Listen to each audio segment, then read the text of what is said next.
These are the comic books I've collected, and I just want to highlight them for you guys. And leave comments, give a like, a thumbs up if you like this video, you agree. I'm pretty sure there's going to be a few I'm going to leave out, guys. I'm sorry. So many characters out there is awesome. I know you guys, have your own favorites, but this is mine, okay? And based on my collection right now. Starting off with the first appearance of X-23 in NYX number 3. As you see, this is a CGC graded 7.0. I very recently came across this comic book on eBay. I was trying to collect it for a while when she first came out. I found it rather tough to find one that was actually in my budget at the time. When I noticed that she was going to be a character to, start picking up some traction, that's when I started noticing her myself. A buddy told me about her, and I really wanted to get this book. I love the artwork here. I felt that Milton did a great job of kind of, showing her seclusion, isolation from everybody, and great artwork. Have not been able to read the story. I did watch a YouTube video to kind of catch up, though. So, but either way, glad to have this in my collection. And on to the next one. Next, Domino. This is our very first solo comic, solo cover, excuse me. I'm a fan, actually. I know she's not, somebody who's big. She's not a, a Harley as you see around. But I like her powers. Some call it powers. I call it powers too. Of luck manipulation. I think that's pretty neat, pretty different. I like what Marvel has done with her so far. I hope that she continues to be a character we see later on. I'm looking forward to it. And I love this comic book. I love the artwork. I love the dominoes in the background. Great cover, great cover in my opinion, for a character who's, who's still kind of, low B character or whatever, but I like it, I like her. Next. Oh. Raven. Of course, watching the Teen Titans with my daughters. She's actually a favorite. I actually bought this book for my daughters. She's a big fan of Raven from the comic book, from the TV show Teen Titans or Teen Titans Go. And I bought this for her, but of course I'm keeping it because she's only 7, and I want to make sure that stays in good shape to where if she wants to start collecting her own, she can have it. She also loves the background. Purple's her favorite color. I like the character as well. I like her powers. I like the fact that it came back here and retold her origin. This comic book is Tales of the New Teen Titans, numbered 2 of 4. I mean, of course, the other guys, in the Teen Titans group have their own origins retelling. If you're interested, I say, hey, go out and get it. It's pretty cheap. It didn't cost me no more than about $1 or $2 for this book, if I can remember. And like I said, I'm happy to have it in my collection. And my daughter absolutely loves it too. Next. Katana. This character, I know everybody knows her pretty much from the Arrow TV show, and that's kind of where I got into her too. Start doing my own little research. It's super effective. He has a great YouTube channel. He was actually very informative, actually filling me in about this character.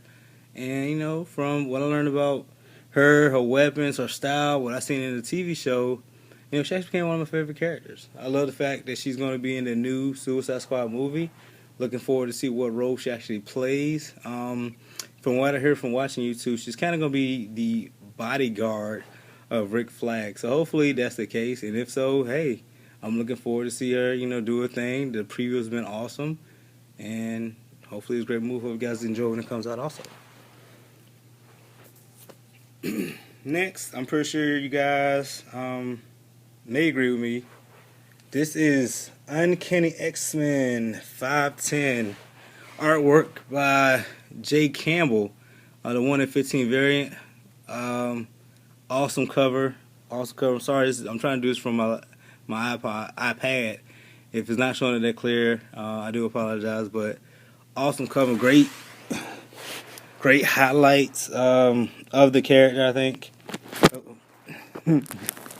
Had a little moment. Sorry. I think the character is going to have a great part in the new movie that's upcoming. of the X-Men, but glad to have this comic. It's probably one I hold on for a little while. You see some chipping here in the top. It's from when I first bought it. I had it. I don't know how long now, actually. Well, glad having her part of my collection. Absolutely love the fact that she's going to be in the next movie. The character, Mun, that's playing her character, I think she's going to do a great job. She's super hot too, so it's going to be awesome. Next, kind of got a twofer for you guys. How could I not post her? Miss Carol Danvers. As you see, I have the Miss Marvel #1, as well as Captain Marvel, the Adam Hughes variant. Absolutely love this one. I thought this was an amazing cover. I felt bad about not having the artwork that Adam Hughes did with Harley Quinn's #1. That is absolutely expensive as crap right now. I do hope to add that book to my collection. I do have some other, some variants of Harley Quinn I'm going to show you guys in later videos, but I really did feel bad for missing out on that Adam Hughes work with her, but glad to have these two in my collection. Definitely, hopefully the movie will come out when it does, and does a great job. Next, Pretty sure it's a fan favorite across the board. First appearance of Rogue and the Adventures King Size Annual #10.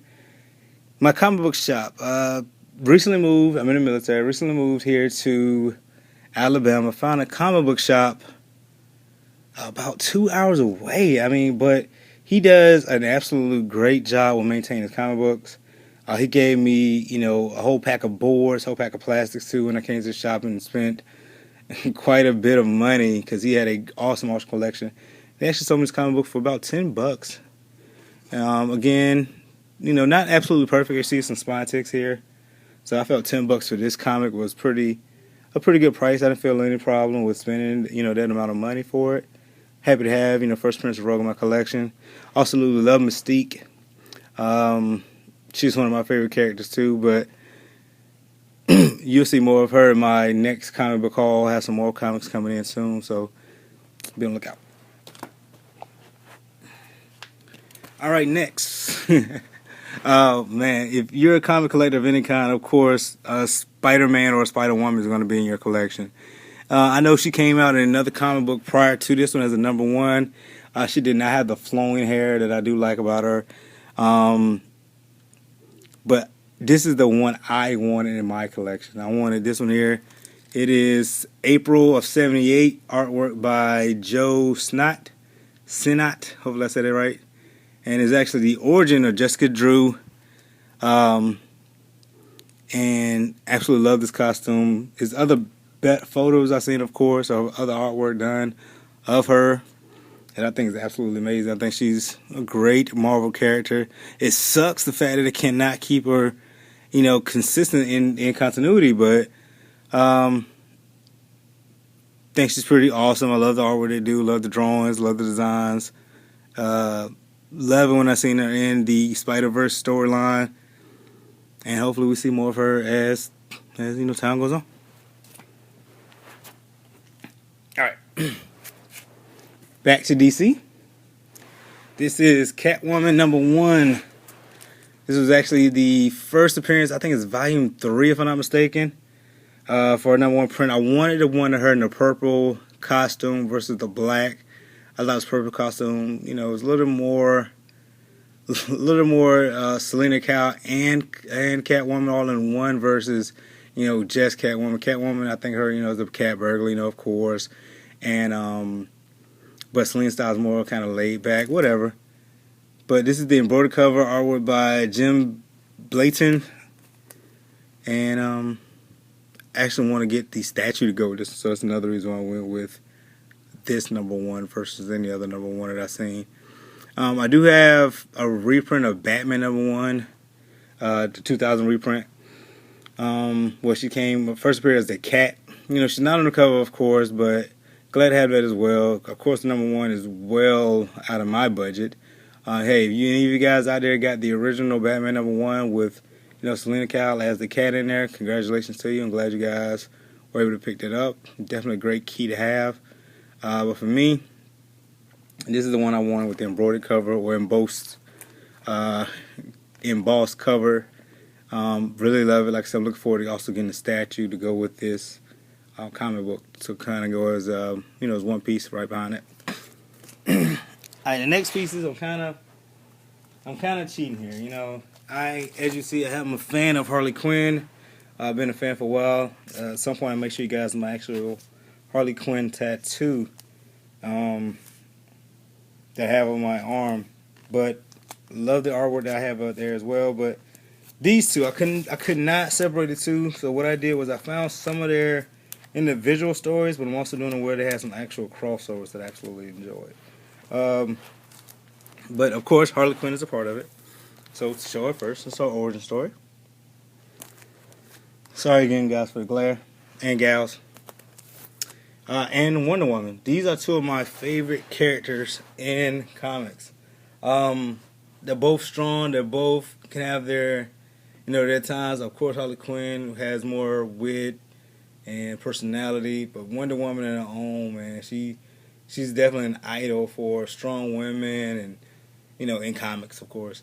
And but she can definitely be a role model to anybody want to see of her confidence, her role amongst guys like Superman, Batman, the Trinity, of course. She holds her own. Harley Quinn, amazing character, very versatile, extremely smart, very talented, great with pretty much a lot of things she does in comics, whether it's just being funny or taking out some bad guys or tackling, going head to head with anybody in the DC lineup. Mine is I'm lying. I'm sorry, she can't really go head to head, but I like her as a character. I think she's pretty awesome. I love the fact that of the artwork to do with her. I love the fact she's going to be in the Suicide Squad movie, of course. Looking forward to it. Very excited. Deadpool movie was awesome, and hopefully the same excitement will come with her. But to continue on, the crossovers I'm speaking of. I have Sensation Comics #1 here. As you see, Harley Quinn is kind of stringed up by Wonder Woman. And I also have Wonder Woman #39 of the Harley Quinn variant. And these are my last two. Alright, I love the Harley Quinn's little black book. Oh my god, I actually have that too. I love the Harley Quinn's little black book. This is her and the Justice League of America's crossed over with her, of course, on the cover, and Wonder Woman. It's amazing how they gave her the the front lead, kind of bigger than almost any of the characters in the Justice League. But of course, this is her what's the word I'm looking for? I don't know. Either way, it's her in the Justice League storyline. I love it. And last but not least, this is one of my absolute favorite covers of these two characters. Harley Quinn's Little Black Book #1. It is the ink variant with her and Wonder Woman. I thought an amazing job was done to, highlight, in comics, the beauty that these two have. And I love the storyline. Super hilarious. Wonder Woman is actually one of Harley Quinn's idols in this book, so it was pretty cool to see the two work together. I got the poly on the back. See these two work together and in a comic that was totally hilarious, well put together, and again, great artwork for two of the characters that I actually like, and I'm glad to have these comics in my collection. I'll have more for you guys as time comes along.